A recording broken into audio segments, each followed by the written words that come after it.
Previously on episode 12. But the other classes do the same newscast every single time. This is episode 13, Renaissance of Precision. This is with Dr. Corey D.B. Walker. We taped our episode May 2021. I hope you enjoy. Hey everyone, welcome to the Boosie Teaches podcast. As we say here at Boosie Teaches, in a galaxy of learners, Boosie Teaches lights the way. As our host Tanya Busico says to her students, come on in, relax, we'll be here a while. Let's get started. So today we have Reverend Dr. Corey Walker, a distinguished scholar and public intellectual. Let me tell you how I met Dr. Walker. So paint the picture. So we're in a transition at the School of Theology, and I am working on the accreditation, as Dr. Harris would say, document. And so beyond the initial meeting, Dr. Walker became a mentor in so many ways to help me see the relationship between education and public life. And this idea that you did not have to divorce the two. You could be an artist, writer, and educator. You didn't have to be siloed in these academic spaces, and that you could be Black, like Black. And you didn't have to compromise that. But we can go ahead and get started. So my first question for you, Dr. Walker, is how are you? Tanya, thank you so much for inviting me to join you. And that was a great memory walk down memory lane. So we had so much fun at Virginia Union, especially with the summer program that you headed up and was so instrumental in. But just being a great student and being open to new ideas. So thank you for allowing me to be part of your journey. And that's truly an amazing journey. And now coming back and seeing all that you're doing. So I'm doing great just to be in your energy and be in your space. So thank you. Thank you. Okay, so let's talk about you as a student. I know from conversations, we've had conversation about this, but let's talk a little bit about you as a secondary school student. What were you like in high school, middle school, maybe even elementary? I grew up in a house where two things were vitally important: faith and football. So I knew one thing. Yeah, I knew football. I was mascot of my older brothers. I'm the youngest of four boys. All my older brothers played football and they were all good. And I was the mascot for their teams. And then I started playing football. And that's all I knew. I mean, it was, football was our life. My father created our athletic association, Oak Mount Athletic Association. He was one of the founders of that association that's still going in Norfolk. And it was really, about building community and about instilling in us not only a love of sport, but really also a love of how we build teamwork, camaraderie, collegiality, and most importantly, community. And then I stopped playing. I stopped playing in my middle school years. I just hung out with my friends and I did well in school. I mean, I was always a good student. And then in high school, I started playing football again.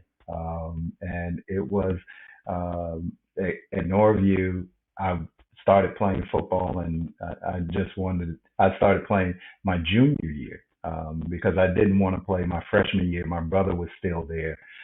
My brother next to me, he was a senior and he was like the big football star. He was star running back. So I was like, nah, I'm not going to play. And everybody said, I was called Little Walker. Little Walker, are you going to play football? And I was like, nah, I'm not going to play football. And everyone always knew I was smart. So I got involved in forensics. So I took out my competitive passion into forensics. But then it veered back to football. And in high school, I really, not only did I love football, I love reading and I love books. And it was my oldest brother, Mark, who had started going to Norfolk State. That was then he was bringing home all these books and saying, yeah, you need to read this. And I started getting antsy in school because of the books that I was reading. I was reading a lot of deep Black history, going to down West 35th Street to the Self Improvement Center, thinking with Brother George Welsh, and also my brother bringing home more and more books. And then we started challenging not only my AP history class, but my AP English class. And that set me on a trajectory where I continued, reading. And when I graduated high school, I graduated close to the top of my class.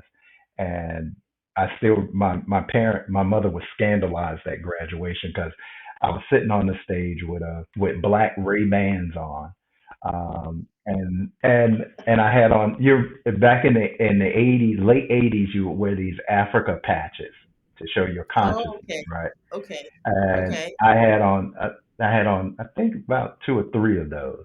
And when they called my name, I walked across the stage. I took my diploma from the principal. I didn't shake his hand, and then I looked out to the crowd and gave the Black Power sign, and then walked back and sat on stage with my black Ray Bans and my Africa patches. And so yeah, that's how I was in secondary school. So Right. Wow. I'm loving this first season because I'm learning so much about people that I didn't know. What about college? How are you as a college student? college was Norfolk State. I mean, it was everything green and gold. My father went to Norfolk State. My mother went to Norfolk State. My One of my brothers went to one of my oldest brother went in the military. My next brother went to Virginia Tech, then transferred to ODU, and the brother next to me went to Norfolk State.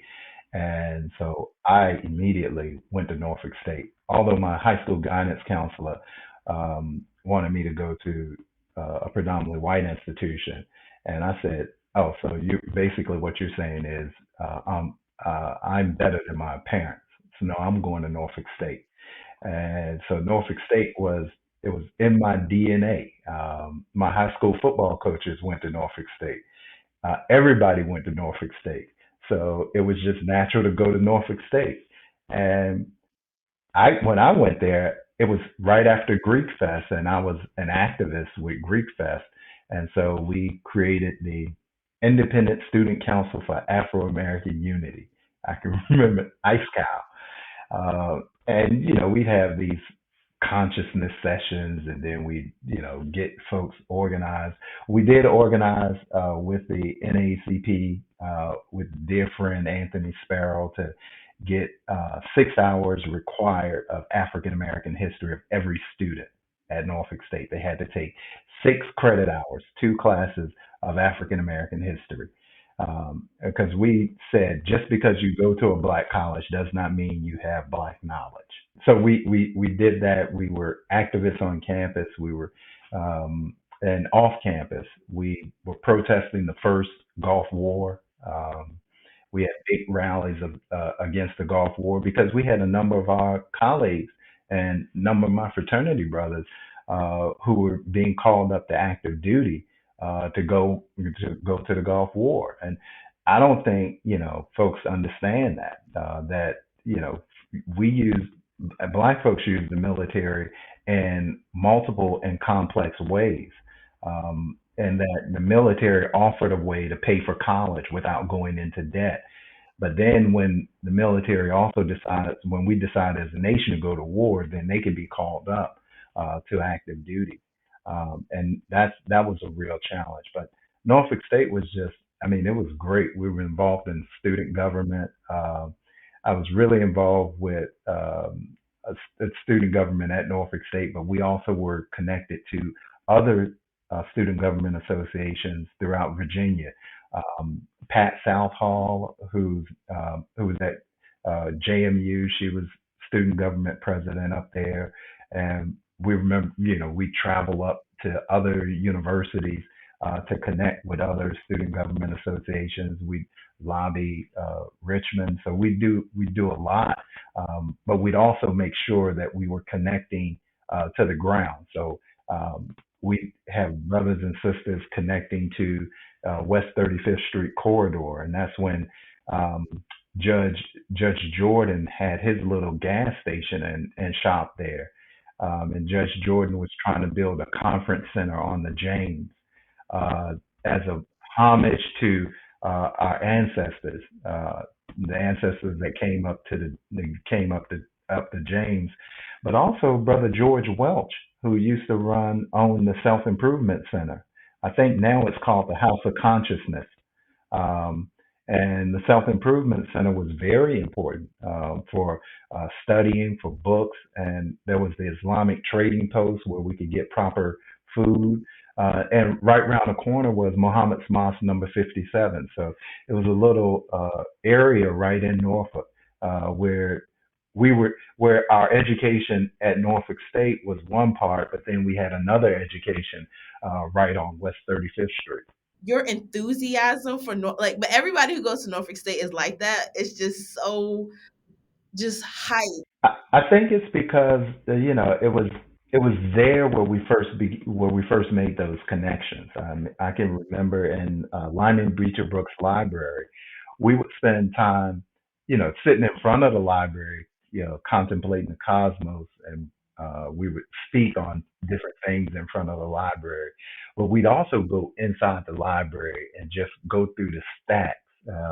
And E185, the Black History section, you just go in there and just look at all the books. And then we had Tommy Bozier, who was the archivist at Norfolk State. And Tommy Bozier would always hip us to all the latest books that we need to read, or all the classic books. It was that sort of atmosphere that shaped and formed me, and that's why I really I'm always giving homage to Norfolk State and to Norfolk, because that's the place that shaped me, and that's the place that cultivated and nurtured so many of the things that have informed my intellectual, political, and personal journey.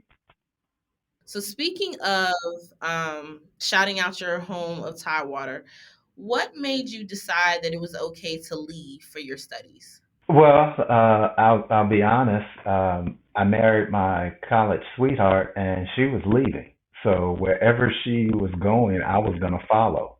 So wherever she decided to go to graduate school, I said, okay, I'll follow. I wanted to be a writer, and I said, okay, I'll write. And then I said, okay, now I'm gonna get a job.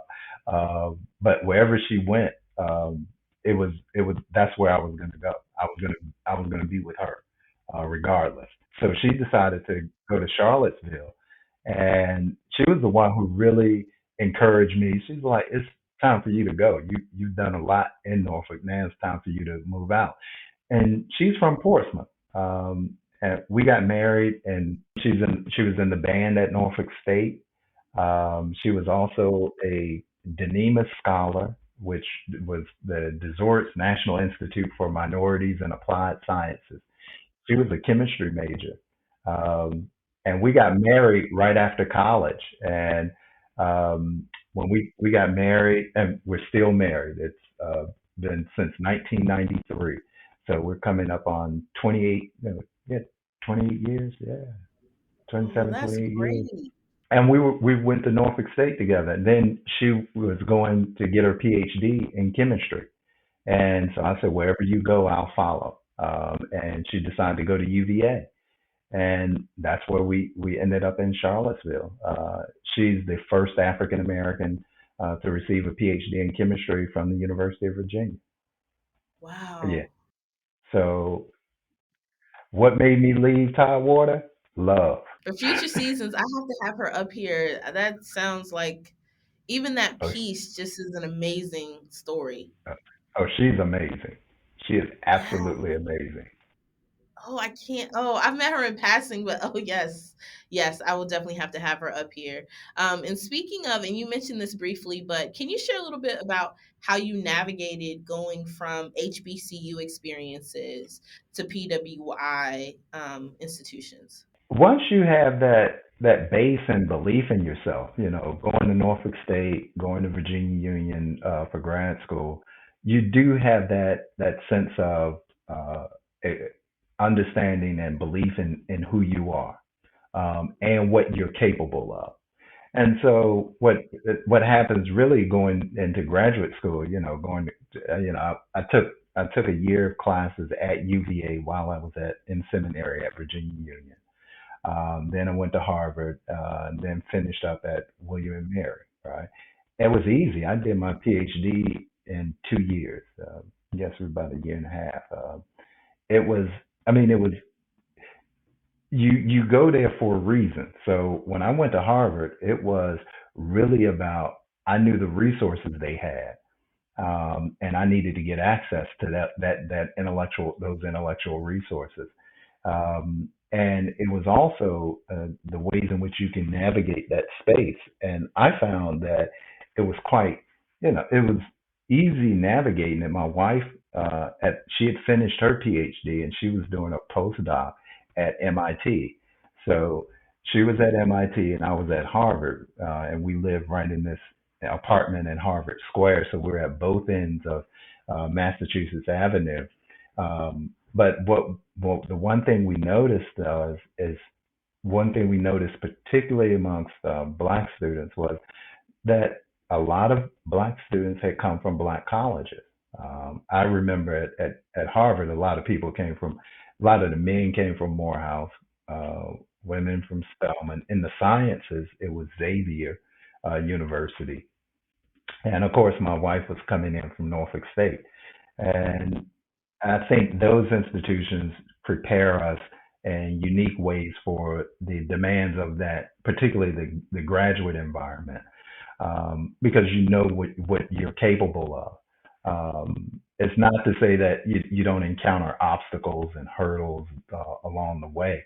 Of course, they're there, but we understand that. Look, we're there for a mission. We're coming here to get the degree and get that knowledge, and that was the biggest thing. We created community with a number of black students there, and you find, there are professors, both black and white, that assist you along the way. So, um, being in a diverse environment at HBCU, because remember, all of our professors aren't black at HBCU.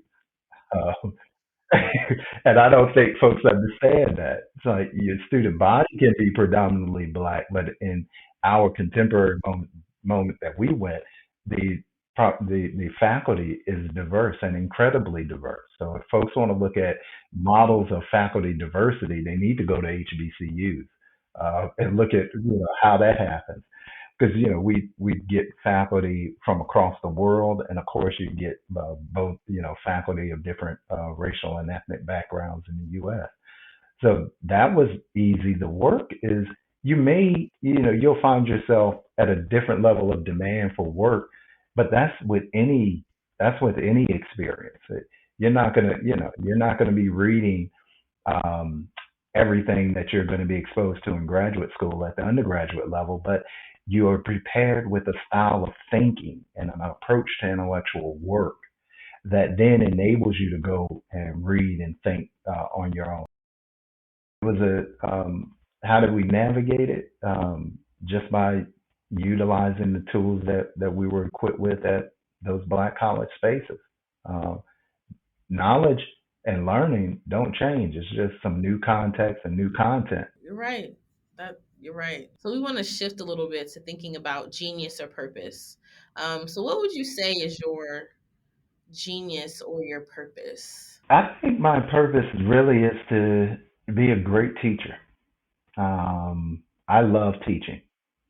Uh, that is really the thing that animates me every day. I love to engage the learning process. I love to learn with students. I love looking at new ideas and then rethinking old ideas.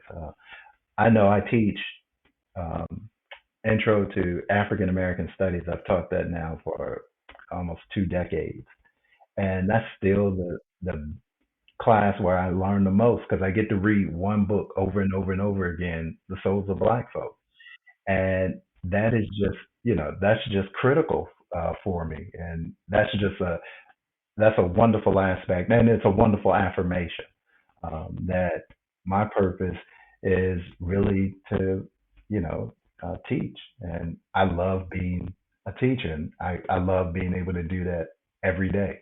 Okay. And you talked a little bit about affirmation. Let's push on that a little bit more. So, how did you discover, or either discover or confirm, that teaching was your purpose, or teaching is your purpose? Well, I guess it was probably at Norfolk State when we used to have these study groups, and we had study groups because we were trying to define the Black world and plan the Black Revolution. And students, our colleagues would always ask me to lead them, so I'd have to prepare for it. And that was the first inkling that I like this, but at the same time we had the pressures of you got to graduate and go get a job. That's the utilitarian thing. But it was never getting a job. It was never absent. Having stacks of books and always reading ideas. I grew up everywhere. Books. My grandfather always had books. My father, we always had books in the house. So even though you'd have these jobs, that wasn't your life. You didn't live to work. Right. You worked to live, right? Right. So you're always trying to Right. figure out how to do those things. So I think it was, if I look back on it, I would say the inklings of it is there. The sort of the beginnings of it is right there. That's where it emerges, and then it really flowers in graduate school. Um, and I can remember this when I was at STVU, and that is School of Theology, Samuel DeWitt Proctor School of Theology at Virginia Union University. I was also at UVA. Um, so I was taking graduate classes both at in seminary and at the University of Virginia. And it was there with my dear friend Larry Rowley. I can remember we were sitting in Alderman Library and we were reading Michel Foucault, Power Knowledge, the selection of essays. And we were sitting there, both of us reading it, and we looked up and was like, man, this is just not it's not clicking for us. And he was in a doctoral program at in education at UVA, and we were taking a class called Culture and Power with James Davison Hunter in the sociology department, and it was just an amazing group of students. And it was there where we said, okay, well, we're going to have to talk about how Foucault's project intersects with W.E.B. Du Bois, and how do we then educate students? How do we then go into seminar? Because you always had to be prepared. So how do you go in seminar and be able to contribute? And it was the affirmation that we could bring Du Bois into conversation with Foucault in this seminar, this graduate sociology seminar on power knowledge, that solidified that, yeah, you know what, I'm going into the academy. I'm going to be a professor. That's what I'm going to do. And it was my wife's graduate advisor in chemistry, Don Hunt, when Carthane decided to go to MIT, and we were going to go up to Cambridge. Um, and I said, okay, I'll go to Boston University. And Donald Hunt, Dr. Hunt said, no, you should just go ahead and go to Harvard. Um, and it was because of that, Donald Hunt, and then my religious studies professor, Robert Wilkin, who said, "Yeah, Corey, just you. That's where you need to go." And that was just it. From there, it was just um, everything else fell into place. And I never. Uh, I remember got my degree from Virginia Union. When I graduated, I got that degree in the mail because I never went to graduation. I was already in Cambridge. And I love how you point out the study group, because Yep. I never thought about that connection. And you hear a lot of people that say, like, if you can teach it to someone else, then you get these concepts. But this idea that you're your peer's first teacher, or a version of that, is so fascinating. And that's great for students, especially for those who are wondering, And that's a question at the end of our conversation, especially those who are wondering what's next for them. But we'll get to that a little bit later. So now let's talk a little bit about. So you said while you love teaching, so let's move a little bit to mentorship.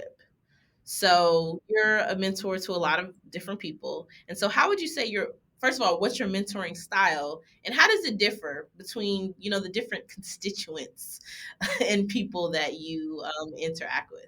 Well, it's really just developing a relationship with individuals and figuring out how we come together as individuals and then how we can learn from one another. So, like with my graduate students, it's really just connecting with their intellectual interests and uh, figuring out how I can be a guide to enable them to continue to refine their intellectual interests and also to expand their intellectual horizons. With my undergraduates, it's being a good teacher and a good listener, and then enabling them to explore sets of ideas that really capture them, and to expose them to sets of vibrant and dynamic intellectual work, and really not diminishing the time that we have to study. I think too often what's happening in our society with the speed up, and the speed up is really facilitated by new media technologies, that we have to have this immediacy of effect, so that there's not a time for reflection. There's not a time for critically engaging particular ideas. Always has to be an immediacy.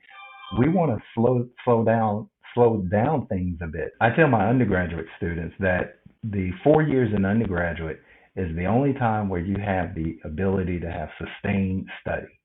And this is a time where you actually need to prepare yourself. This is a long distance race. So you can really sit back, engage in these ideas, engage in reading, really relish the life of the mind. For my graduate students, this is the only time where you have that ability to read and read widely. Because once you get out, once you finish graduate school, everything else all the pressures are coming at you. Pressures, if you're going into the academy, pressures of the tenure track, or any number of things. So really relish the time to engage in the life of the mind. And really, that's when you think of what we do and the ways in which we are, the extensions of the Black freedom movement. We're the intellectual arm of the Black freedom movement. We have a responsibility to support those freedom movements, those freedom struggles, whether it be the Black freedom struggle in the '60s or Black Lives Matter right now, with coherent set of ideas and new thinking, not only about what the movements can do, but also the terrain on which they're operating. That's our role. That's the role of engaged, active intellectuals. So we need to be able to do our work at the highest levels. You can't do that if you're dealing with shallow ideas. You can't do that if you haven't prepared. You can't do that if you have not engaged in all of the best of this tradition. I mean, that's what we're supposed to do. That's really what we're supposed to do. So when I look at mentoring, I mentor folks into that particular vocation, that calling. If it's aligned with, if it's their calling. For my colleagues at the university, faculty colleagues, or being an academic leader, it is really connecting and creating the conditions of possibility for their intellectual flourishing. So that's what my goal is. How do I create those conditions to support and nurture the intellectual goals and aspirations of my colleagues? So I've always created new programs. This is really about creating an environment where ideas flourish, where the life of the mind flourishes. You never create a space where it is about the bureaucratization and the utilitarianization of the life of the mind. That isn't it. This is about ideas. The same thing, what we did at STVU was to create a seminary context that where individuals come, prepare themselves intellectually, prepare themselves spiritually, so that then they can go out and be of service to others. You can't be of service if you can't communicate. You can't be of service if you're not deeply invested in the richness of the religious imaginary. Because people come to the life of religion with all of these expansive experiences and ideas that have shaped and formed them. So what I try to do in all is create those unique conditions that nurture and that also enable individuals to realize their highest aspirations, and in the process enable me to grow because I grow with people. So it becomes quite dynamic. Right, and that's the only way we can flourish. So let's talk about, you mentioned some of your mentors, but to specifically ask, like, who are your mentors? Well, I talked about one that's been just the ideal mentor, and that is my wife, Carthene Bazemore Walker. I mean, she really she nurtured the life of the mind for me. Watching her go through graduate school was a model of intellectual life. Um, Her commitment, her discipline to her craft, that has just been amazing, and her intellectual journey. I mean, she at Brown, when we were both faculty members at Brown, she was intent on training African American women in the sciences to get a PhD. That was one of her goals. She did that. I mean, it's like she sets the goal and she makes that she realizes that, and she also enables me to believe in myself. Right. So I'm that nurturing that particular idea has been the model, and she's enabled me to actually become a different person than when I left undergraduate. Another mentor was still involved, and we just talked about 2 weeks ago, is Evelyn Brooks Higginbotham. She was my professor at Harvard, and I can still remember my interview when I went up to talk with her. She was like, Corey, you know a lot of, you got a good knowledge base, but until you know the history of Black women, you'll never be a good scholar. And that was it. And it was like, you, there it is. And it is, that was informative, that was foundational, and it was formative for what I had to do and what I had to accomplish. Um, I think of someone like the Reverend Dr. Albert Paul Brinson, who modeled a certain style of faithful service that wedded the life of the mind as well as the life of faith. Who brought, you know, he was my mentor in ministry.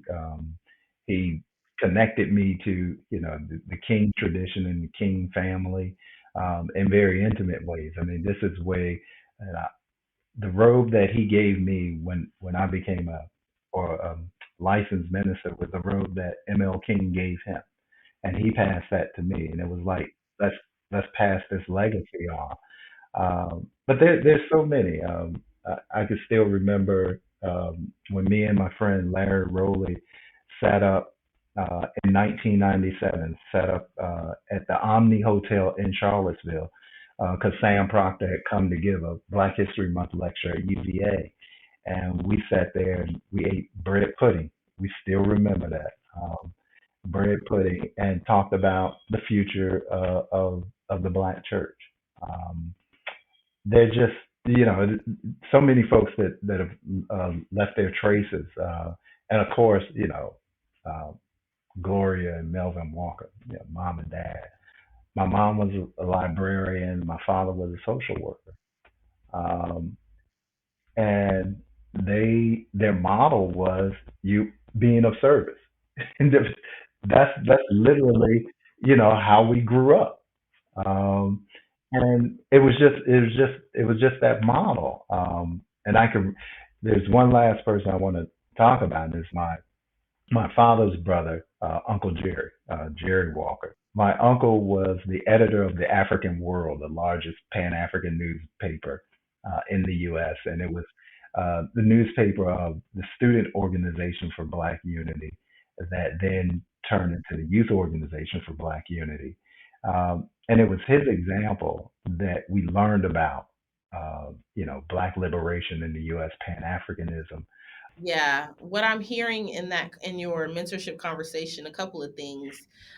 Partnership matters, and that Hmm. can influence your life in many different ways. Um, but also this idea that there's still work to do, Yes. that even when you arrive at these places, like even at Harvard, where people think it's like the holy grail of education, there was still work to do. And so that's something that I appreciate about what you shared. But to shift a little bit to balance, so Hmm. you do a lot. You're a scholar, you're committed to your family, you're a public intellectual, you're a community member. How do you find balance? One way is not seeing each of them as discrete, but all of them as overlapping and informing one another. So it really is about life. The life of the mind is not disconnected from the ways in which you engage in community. It's not disconnected from the ways in which you engage a broader public, which is part of your community, which is part of the life of the mind, which is what you teach and what you do. So it's really instead of balance, I like to I learned this from Vincent Harding's The Vocation of the Black Scholar and the Struggles of the Black Community, and it is really finding vocation. What is your calling?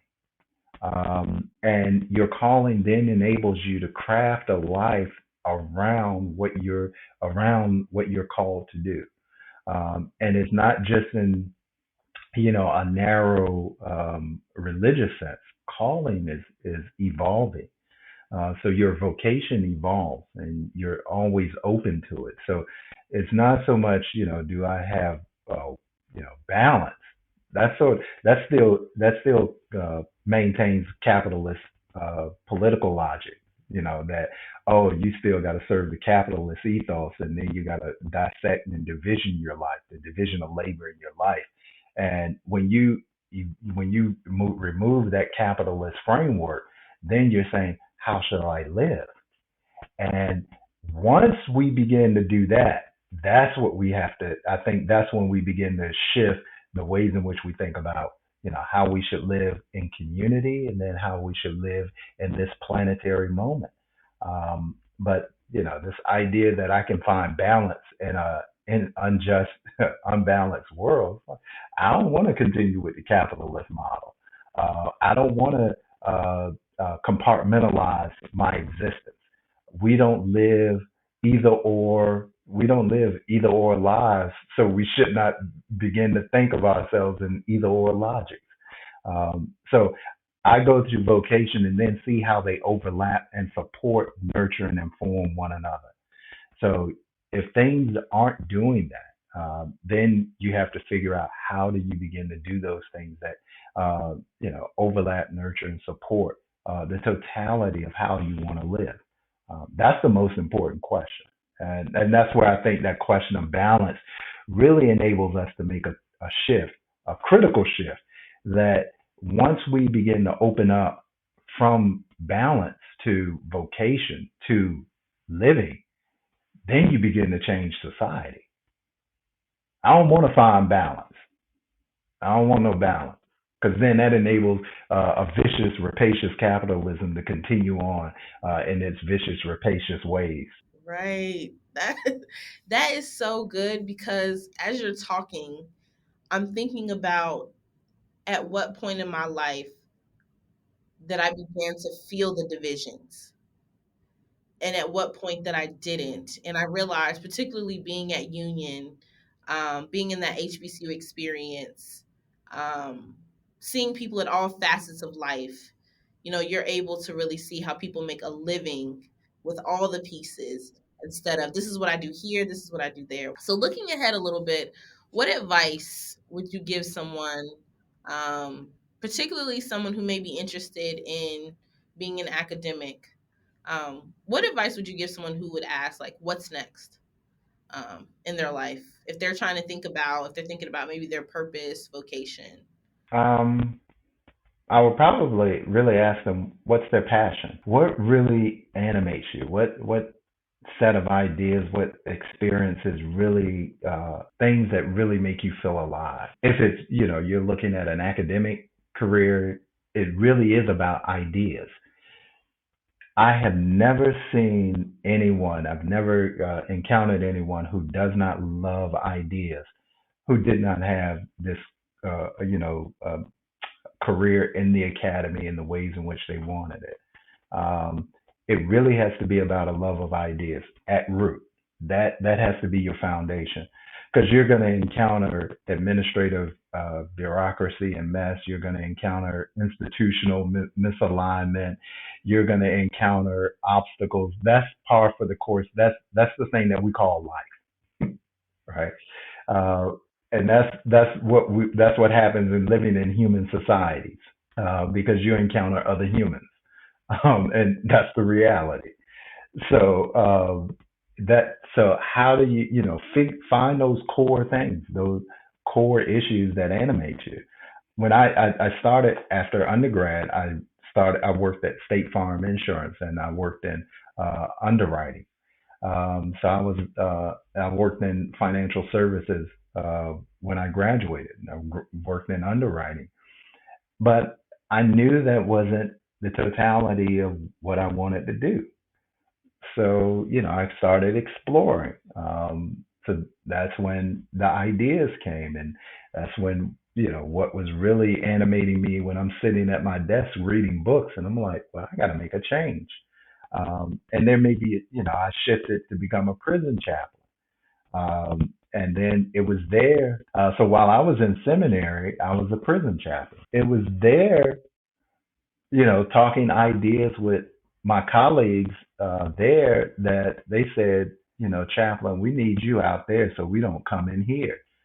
And that truly opened the door, the space to then say, okay, I'm gonna go for broke. I'm going into the academy, and you know, we me and, it was at that was at Virginia, and that was in Charlottesville, where it was just like, all right, we'll do this. And next thing you know, when I open up to it, things happen, and it's been like that. And not to say that that works, that's the story, no, but it is really about finding that passion. Uh, and if you want to go into the academy, it's about ideas. So you're always feeding your mind the same way, folks exercise and feed their bodies, and not with good food. Everybody wants to eat organic, eat old foods and exercise. Then we got to exercise our minds. You can't feed your mind a junk food diet. It can't be just on social media, Facebook, Twitter. You got to sit back and give it some whole food. You got to give it some you got to give it some books. So can't be that easy pre-processed stuff. Right. So now thank you for that. Now we're going to the fun section. So Okay. this is where I ask everyone, well, the question varies because not everybody is into hip hop, but my question for you is, who is in your top 5, dead or alive, for hip hop? Well, top Public Enemy. Right. That's one. Um, Boogie Down Productions with the grand DJ Scott LaRock, before Scott LaRock was killed. Right. Um, Jungle Brothers, Tribe Called Quest, and the greatest MC, MC Light. So no like Rakim or Yeah, Eric B and Rakim are there. They write with the see, Eric B and Rakim are there. But the native tongues when they came out, I mean, Jungle Brothers, Tribe, of course, then you get De La Soul. I mean, that was a whole sound, right? Um, and that was a way in which it's particularly the JBs were fusing house music and hip hop. That was just amazing, right? And you get that native tongue vibe. That was just unique. That's a unique sound in the '80s. So you also get that. Of course, you got that the go-go sound that then infuses. So you get the Chuck Brown and EU and that hip hop flavor. But there is one group outside of hip hop that I just fell in love with, and that is Ten City. And Ten City is Chicago house. I mean, they are amazing. But those are my five. Yeah, I mean, Eric B, yeah, most definitely, but I still think, I mean, MC Light, um, yeah, MC Light had a flow that's just amazing.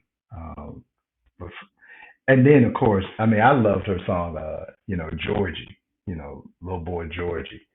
Um, but that, yeah. So I would have to go with. Think about this. You had an hour of shows where black colleges were featured as norm, prime time in the late '80s in the U.S. I mean, you had a prime time show set on a black college campus. And then, of course, if you turned over to Fox, and you had Martin, they were always with black college, gear on, and the show Living Single. So you that was a different moment. yeah, I was talking to my sister recently, actually yesterday, about that time and the infusion of hip hop and television movies. So where you had the cameos, you had the house parties, you had the class act. We were actually just watching Bebe's Kids like last week, and just the infusion of all of that. Mine are a little bit contemporary. So for me, in Okay. no particular order, Snoop. So love the West Coast. My parents were in the military, and we lived in Hawaii in the mid to early '90s. So that whole West Coast. Then we have Jadakiss. I just love his lyricism. Um, then I would do um so I love trap music. I mean, I just love trap music. And even though and I hate that he's in actually I'm just gonna say trap music, the genre. And then as far as lyricism being from Tidewater, I would have to say the Clips and Pusha T. Um, just with that um, very localized conversation. Yeah, so those are my top five. If we're doing 757, you got to put Missy in there. Of course, see, Missy is complicated for me because yes, she raps, but she sings and she's in a class on her, like even when I'm sure you've seen the conversation about verses and Hmm. she doesn't who do you put her against? Like people said Busta, but Missy is in a class all her own. And you're talking about visuals and the I can't stand the rain with the trash suit. Just yeah, but you It would be interesting. I mean, we did a show at Norfolk State with leaders. It was then, Buster was leaders of the new school. Um, so yeah, leaders. That would be interesting because they are animated, and they have character and they have depth, right? And they put texture into their sound, and that's the way in which they use their vocal aesthetics. That is not just one dimensional, so you don't get a flattening of the sound. Um, So yeah, that would definitely. But a couple of other people that I didn't mention, because often when we think about top five, because hip hop is so misogynist, I have to include, though, I'm going to revise my list, Rhapsody, who's from North Carolina. And I'm not always like I ebb and flow with consciousness with hip hop, but I just appreciate the fullness of her experience that she brings as a Black woman, and just to see her rise. And I love that too. I love to see people rise, like when they first get started, and then you see their interviews. Because I love studying. Like I watch everybody's interviews, all listen to all the podcasts. Shout out to Combat Jack, who is now an ancestor. But yeah, and also Remy Ma. Like I really like when I think about gritty, because I love that kind of stuff. I mean, I didn't grow up like that. I grew up in suburbia, so but like gritty hip hop, when I think about women, Remy Ma, Lil Kim, of course. I was just thinking, like, Missy used to hang out at Norfolk State because she was in a singing group. Sister? And I No. think I still, Was it called Sister? yeah, I forget the name of it.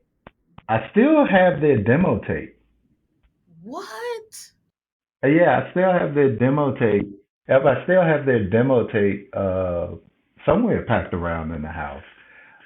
Because one of the people that was in student government with us, Robert Leach, he was our business manager. Rob became national field director for Def Jam. Uh, so that's how we were, that's how, we were making connections, particularly at Norfolk State with so many artists that were coming through the 757.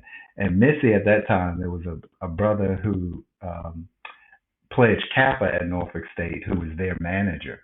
Um, that was working with them. And then of course it was the moment where you had those young groups coming out of Black colleges, like Das FX came out of Virginia State, and Lords of the Underground were at Shaw. Um, when you think of hip hop, you got to think of these Black college spaces. The Jack the Rapper convention in Atlanta was where you would go and book your shows and, for the year, and it was really the ways in which a number of Black college folks where we all connect. And I can remember we would go up to New York to, we'd shop around shows, go to the Philip Morris agency, and, we connect with people coming out of the Ivy League.